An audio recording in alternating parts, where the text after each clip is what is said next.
பண்டு விண்ணோர் குளம் வாழப் புரந்து பழனியில் ஓர் தண்டுடன் நின்று விளையாடும் மாண்புடை சர்க்குரவர் கண்டு தொழுது துதிபாடி நெஞ்சில் கருதும் உண்மை தொண்டு செய்வார்க்கு அவன் வேலும் மயிலும் துணை செய்யுமே. முருகா முருகா முருகா. முருகப்பெருமானுடைய திருவுருளை போற்றி வணங்குகிற ஒரு நல்வாய்ப்பை ஏற்படுத்தி தந்திருக்கிற மக்கள் தொலைக்காட்சிக்கு என்னுடைய வணக்கங்களையும் நன்றிகளையும் சொல்லி, புத்தம்புது காலை என்கிற நிகழ்ச்சியில் கந்தன் கவசம் என்கிற பகுதியில் உங்களை எல்லாம் சந்திப்பதில் மற்றற்ற மகிழ்ச்சி அடைகிறேன். பேராசை என்பது எவ்வளவு கொடிய ஒன்று என்பதை நாம் புரிந்து கொள்ள வேண்டும். பேராசையில் கலங்குவது நியாயமா முருகா என்கிற தலைப்பிலே அருணகிரிநாத பெருமான் கந்தர் அனுபூதியிலே ஒரு பாடலை பாடியிருக்கிறார். அந்த பாடல் இது. பேராசை எனும் பிடியில் பிணிபட்டு ஓரா வினையேன் உழலத்தகுமோ வீரா முதுசூர் படவேல் எரியும் சூரா சுரலோகத் துரந்தரணி. ரொம்ப அற்புதமான ஒரு பாடல் இந்த பாடல். அதாவது ஒரு மனிதனுடைய ஆசை என்பது ஒரு கட்டத்தில் முடியணும்.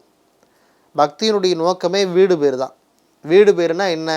இந்த வாழ்க்கையில் வாழ்ந்த வாழ்க்கை போதும், இதிலே நாம் அனுபவித்த துன்பங்கள் போதும், அடுத்த பிறவி என்று நமக்கு ஒன்றும் வேண்டாம் என்று நினைப்பது முக்தி நிலை. அதற்கு வீடு பேறு என்பது பெயர்.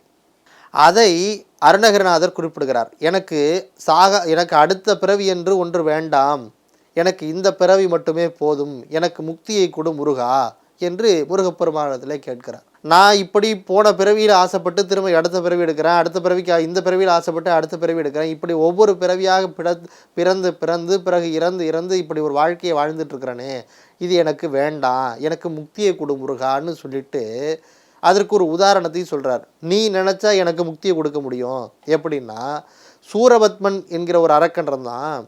அவன் என்னை விட பேராசையுடையவன். ஆனால் நீ அவன் மேலே கருணைப்பட்டு அவனை எப்படி தெரியுமா மாற்றின? ஒரு பக்கம் சேவர் கொடியாகவும் ஒரு பக்கம் மயிலாகவும் மாற்றி அவனை ஆட்கொண்டே முருகா.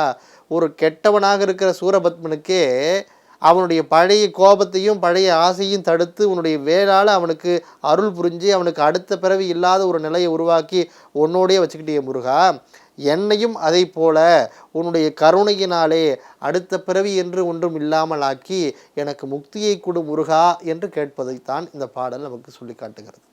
அப்படி நான் உழலுவது உனக்கு நியாயமா முருகா? ஓரா வினையேன் உழலத்தகுமோ, உன்னுடைய பக்தன் தானே நான், என்னை இப்படி அலைய விடலாமா? எனக்கு முக்தின்னு ஒன்று கொடுக்கக்கூடாதா முருகா அப்படின்னு கேட்குறாரு. வீரா முதுசூர் படவேல் எரியும். இந்த சூரபத்மன் இந்த வேலை எரியறதுக்கு முன்னாடி எப்படி இருந்தான்? சூரா சுரலோக துரந்தரணி.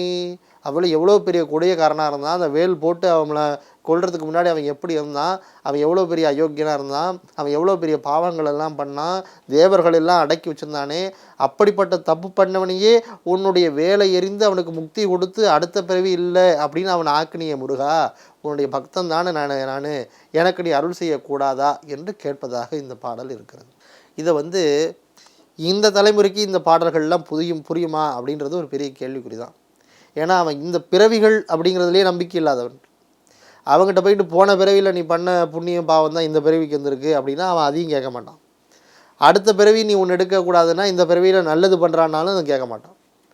அப்படி இந்த இப்போ இருக்கிற தலைமுறைக்கு இவை என்ன ஏது என்பதெல்லாம் புரியாமலேயே இருந்து கொண்டிருக்கிறார். அவர்களுக்கு புரிய வைக்க வேண்டும் என்பதற்காக இந்த மாதிரியான சிந்தனைகளை கொடுக்க வேண்டும் என்பதற்காக மக்கள் தொலைக்காட்சி இந்த முன்னெடுப்பை எடுத்துக்கொண்டிருக்கிறது என்று சொன்னால் அது உண்மையிலேயே பாராட்டப்பட வேண்டிய ஒன்று. ஆக அந்த அடிப்படையில் இன்றைக்கு பேராசை என்பது இல்லாமல் இருக்கிறதுக்கு அருள் செய்ய வேண்டும் முருகப்பெருமானே, எனக்கு வாழ்க்கை போதும், எனக்கு முக்தியை கொடு என்று கேட்கிற ஒரு பாடலை இன்றைக்கு நாம் சிந்தித்திருக்கிறோம். பேராசை எனும் பிணியில் பிடிபட்டு ஓரா வினையேன் உடலத்தகுமோ வீரா முதுசூர் படவேல் எரியும் சூரா சுரலோக துரந்தரணி என்று சொல்லுகிற இந்த சிந்தனையை நாம் போற்றி வணங்குவோம்.